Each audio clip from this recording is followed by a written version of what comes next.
What's up, everybody? Welcome back to another Sexy Wednesday with Vexy. Sexy with Vexy Wednesdays. This is short shifts where we put 10 minutes on the, I'm such an idiot. We put 10 minutes on the clock.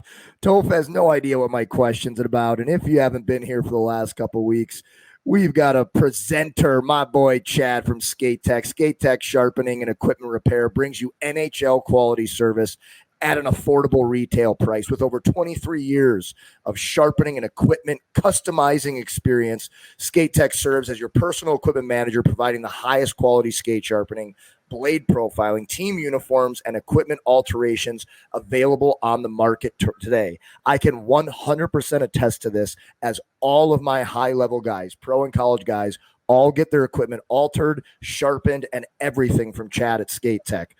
Let us help you take your on-ice performance to the next level with the edge the pros trust. Check him out at skatetechsharpening.com. Toph has no idea what the topic of today is. Toph, this is a hot one that I was talking about in the gym with my guys at TPH today, and it is warm-ups. I was specifically talking to the goalies about how warm-ups are going for them, if guys are actually trying to warm them up or if they're just trying to go bar meow left and right. We all know that when you watch warm-ups at the younger ages, not only do they only get like 3 to 5 minutes to warm up, quote unquote, warm up, which then it should really be about the goalie in my opinion, because they've only got 5 minutes to get ready to start taking shots. But what kind of things do you think players should be doing for those shorter warm-ups? I'm not talking about pros. Pros, it's easy. You got 20 minutes. You can do a whole bunch of different things. At the younger ages, when you barely get out there, it might take a full minute for the Zamboni or the scorekeeper to dish out the pucks. Everybody's waiting, like, come on, give us the pucks. We want to warm up. You got barely any time on the clock. What do you think should be done in warm-ups? What's the most important? Who are warm-ups for? How are they going about it? So first of all, I think let me get on my, youth hockey needs to change in better ways, be better in certain areas. Why do you think you go to these showcases or you go to these tournaments and you get a 3-minute warm up? Why is that? Well, that's because it's money, baby. Like, we got to fit as many games as we can in a day. And so these kids aren't getting on the ice and properly. I hate that. Absolutely. You can't warm up in 3 minutes. Like the first 10 minutes of the game after a 3-minute warm up is absolute garbage, because the kids haven't touched the puck. Their feet aren't moving yet. Like, they haven't gotten their blood flow going and things like that. So if you're wondering why there's 3-minute warm ups and different things like that, it's dollar bills, y'all. But anyway, so I love what you said. Always ask the goalies what they want. The warm-ups for everybody, but a lot of it is for the goalies, especially in the 3 to 5 minute warm-up when you can only take a certain amount of shots. So ask them what they want.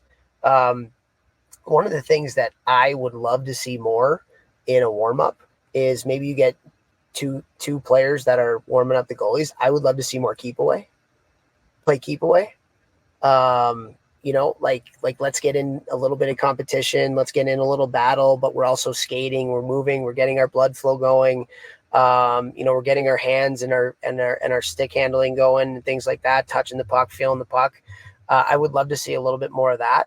How would you suggest they do that? Like in a one-on-one, kind of all over the zone while somebody's taking warm-up shots on the goalie in the slot, or like kind of like in the circles where the players are kind of just all so you basically have like 3 different areas on the ice.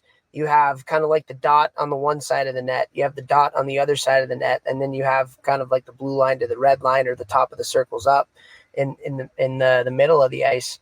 You get a third of your team in one area, a third of your team in another area. Everybody gets a partner, and you just play keep away for 10 seconds. And then the other guy gets the puck, and that person starts, and you get keep away. Another thing I love, and we did this at Michigan, NAR brought it in, we did rondos. And for those of you who don't know what a rondo is, it's basically like a 4-on-2 keep away type of game, where there's 4 players on offense. There's 2 that kind of get into a little bit of a square. 2 players on defense, and the 4 guys around have to pass the puck to each other. The 2 guys are trying to take it away and deflect pucks from passes. And so again, it adds a little bit of compete to warm-ups. You're getting passing going. It's making your mind think a little bit, because you got to find passing lanes. You got to get your stick and stick pressure and stuff like that. Rondos is huge in soccer. They do a ton of it in soccer. And it's getting into hockey a little bit more, but it's a great tool for development. So I would incorporate some keep away. I would incorporate some rondos while somebody's warming up the goalie. And then from a goalie's perspective, I think goalies they need to move and they need to skate. So doing some sort of a drill where they have to move from one side of the net to the other after a pass. Now, I'm not talking about backdoor. It should be a pass before the top of the circles and where the goalie has to move, get set, and take the shot. So I think that's important. So that's kind of like the what. The how to is, first of all, warm the goalies up. Like if you miss the net in warm-ups, like just go sit on the bench. Like just go sit on the bench.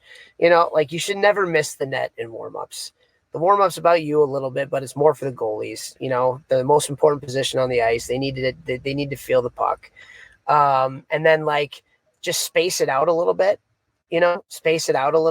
Where you're not getting 3 shots in 7 seconds where the goalie's like taking one and then they're taking another one right away, So long-winded answer to your question, but I think those are some of the things that I would do.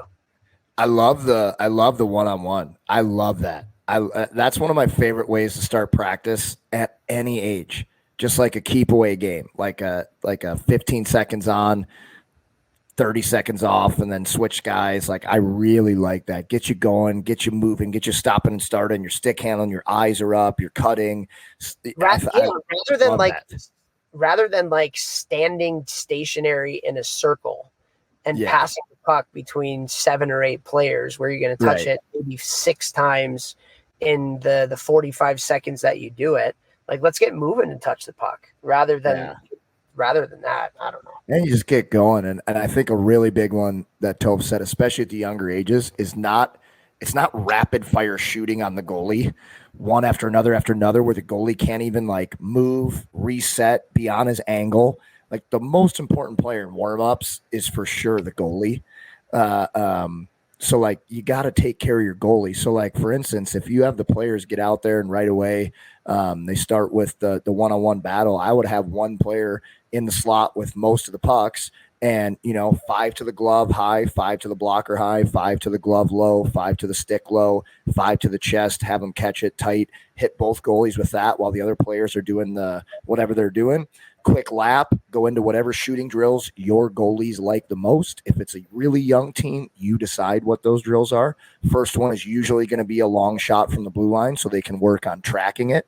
And then, whatever it is, if it's a 3, like I've literally seen kids have 3 minutes on the clock for warm up. Like that's insane. You pretty much can't do anything. So I think if you just did those couple of things right there, that's going to be a pretty decent warm up for the younger ages. I also agree with Toph. We got to get these warm-ups to be a little bit freaking longer, guys. Like, come on. Yeah. Like, because in reality, a 3-minute warm-up, typically they start the clock when the first person hits the ice. Yep. And then it takes 25 seconds to 30 seconds for everybody to get on the ice and get their backup stick on the bench. And then so now it's a 2.5 minute warm-up. And then guys like to stretch or whatever. So it's really 2 minutes, but the last 15 seconds to 30 seconds is picking up the damn pucks, So You're at -8 seconds already. Yeah. Right. Like, so yeah, I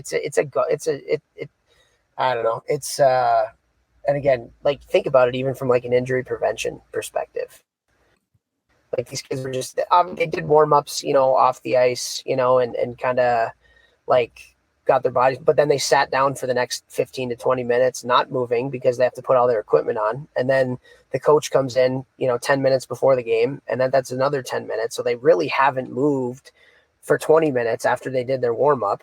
And now they're expected to go compete and play after a 3-minute quote unquote warm up. Like redonkulous. Kids get injured. I wonder if there's like a study that you can do, like injury prevention on like the length of warm-ups, in terms of like injuries first period or something like that. Right. And to add to that, I think we probably got about 20 seconds left here in the 10-minute time. We got 10 seconds. I'll say it quick. Also, if you're having them do some kind of dynamic warm-up, don't do it an hour before the game. Don't do it 50 minutes. It should be like 30 to 20. And then they get dressed quickly and you're talking to them. Then they go out there. Or else you didn't warm up. You wasted time. Then they got cold. Share the show. And the show.